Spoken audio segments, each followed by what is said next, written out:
2021 और 22 के वफाकी बजट के लिए कमेटी आइंदा हफ्ते तश्कील दे दी जाएगी। वजारत खजाना के जराये के मुताबिक 6 रुकनी कमेटी वजीर आजम, वफाकी वजीर खजाना और गवर्नर स्टेट बैंक पर मुश्तमिल होगी। अरकान का इंतखाब यही कमेटी करेगी।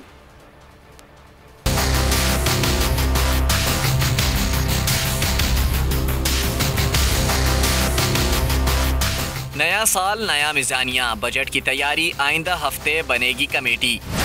8,500 अरब के मीज़ानिये के लिए 3 रुकनी बजट कमेटी बनाई जाएगी। वज़ीर आज़म, वफाकी वज़ीर ख़जाना और गवर्नर स्टेट बैंक कमेटी के रुकन होंगे। कमेटी अरकान का इंतखाब करेंगे। वजारत ख़जाना के ज़राए के मुताबिक नॉन टैक्स रेवेन्यू का हदफ बढ़ाने पर गौर किया जा रहा है। कुल वफाकी टैक्स तखमीना 6,000 अरब रुपए रखे जाने का इम्कान है। सब्सिडीज में 50% से ज़ायद कटौती का भी इम्कान है। इनकम टैक्स और सेल्स टैक्स की शरहों में रद्दो बदल भी हो सकता है।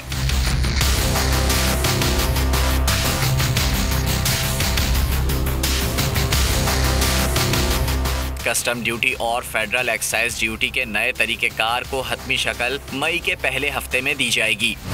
मैन्युफैक्चरर इंडस्ट्री के लिए रजिस्ट्रेशन और टैक्स अदायगी का नया तरीक़ेकार लागू होने का इम्कान है।